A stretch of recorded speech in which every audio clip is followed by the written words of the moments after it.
Have you ever wanted something so badly, but the world told you you can't have it? This is the story of a young prince, a forgotten princess, and a queen whose heart was locked by fear. A long time ago, in the kingdom of Verelda, there lived a queen named Marla. She had a beautiful daughter named Elira. Elira was kind, gentle, and full of light. But Queen Marla was not happy. She once loved a brave king, but he left her and never came back. From that day, Queen Marla believed, love is dangerous. It always ends in pain. So she locked her heart, and she locked her daughter too, high in a tower. Every prince who wanted to marry Elira had to pass 3 tests. If he failed, he disappeared forever. In a small kingdom far away lived Prince Elias. His father was a simple, kind king with no gold, no army, and no castle walls. But Elias was full of dreams. One night, Elias had a strange dream. He saw a girl in a tower crying. She held a golden flower and whispered, "Please find me. I'm still waiting." When he woke up, his heart was racing. "I must go," he told his father. "I saw her. She's real, and I must try." "No," cried the old king. "Queen Marla is dangerous. Many princes went. None came back. But I can't sleep. I can't eat," said Elias. So the king hugged him tightly and said, "Then go, but don't go alone. Find help on your way." Elias began his journey. He had no servants, only courage. One day he saw a mountain, but the mountain started to snore. It was a man, very fat, lying on his back. "What are you doing here?" Elias asked. "I ate breakfast, 10 chickens and 100 cakes. Now I want lunch," said the man. "Come with me," said Elias. "You can eat more, and help me too."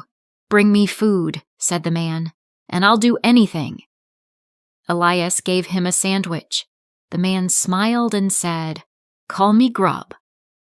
A little later, Elias saw a man with his ear on the ground. "What are you doing?" asked Elias. "I'm listening to the world," he said. "A baby bird was just born in another country." "Can you hear the princess?" Elias asked. "She's crying in a tower. Her song is sad." "I will follow you," said the man.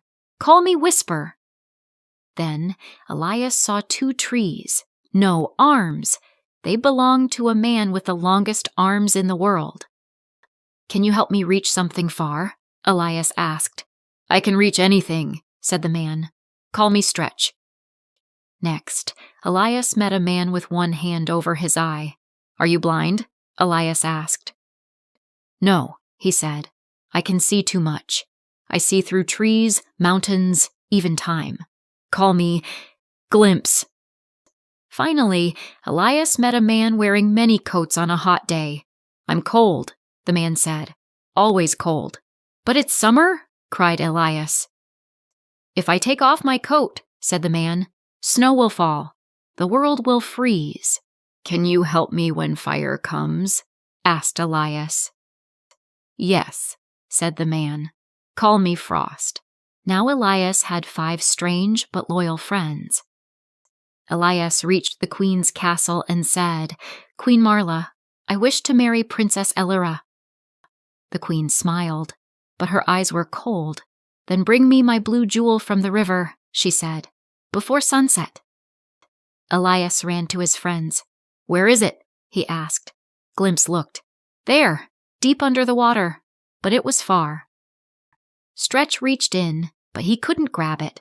Grub laughed, opened his mouth, and thus drank the whole river. Now the jewel lay in the dry river bed. Stretch picked it up and gave it to Elias. The queen's hands shook. "Impossible," she whispered. The next morning the queen said, "Eat 40 roasted birds before noon. If I find 1 feather left, you die." "Can I invite 1 friend?" Elias asked.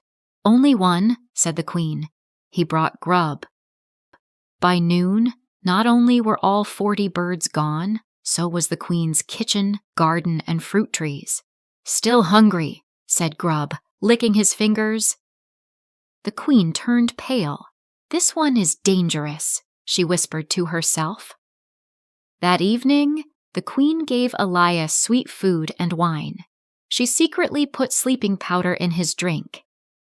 Then she led him to the tower room where Alira sat, bathed in the sunset. Her smile was sad but bright. They talked, but soon Elias's eyes grew heavy. He blinked and fell asleep. Half an hour later, he woke up. Alira was gone. He shouted from the window, "Whisper! Where is she?" Whisper listened. "She's crying, inside a tree, across the river." Glimpse looked. "Yes, she's trapped by magic. How do we reach her?" cried Elias. "My turn," said Frost. He opened his coat. Snow fell. The river turned to ice. They ran across. Stretch opened the tree. Alira ran into Elias's arms. They raced back. Stretch lifted them into the tower just before the queen arrived. "You're early," said Elias. "We were just discussing trees and rivers." That night, the queen gave Elias and his friends a bedroom. Underneath it, she built a fire. Whisper whispered, "They're burning us alive." "Now I'm warm," smiled Frost. But Elias said, "Take off your coat, freeze the fire." Frost did. The fire died. The queen heard nothing. She opened the door smiling, but Elias and his friends ran out laughing. "Too cold," said Grub. "Let's sit by a fire." The queen fell to her knees. "You passed all 3 tests," she said. "I cannot stop you." "Why did you do all this?" Elias asked softly. "I was once in love," she said, "but I lost him, so I locked my heart. I thought, if Alira never loved, she would never feel pain." Elias looked at her gently. "You don't have to lose your daughter. You don't have to lose love." The queen wept. For the first time in years, her heart opened. She gave them her blessing and left the castle to rest far away in peace. Elias and Alira were married under a golden tree. The sky was full of singing birds. Their 5 magical friends stood beside them, not as servants, but as family. Love is not safe, but with courage, kindness, and true friends, it becomes worth the risk. If you liked this story, please like, comment, share, and subscribe.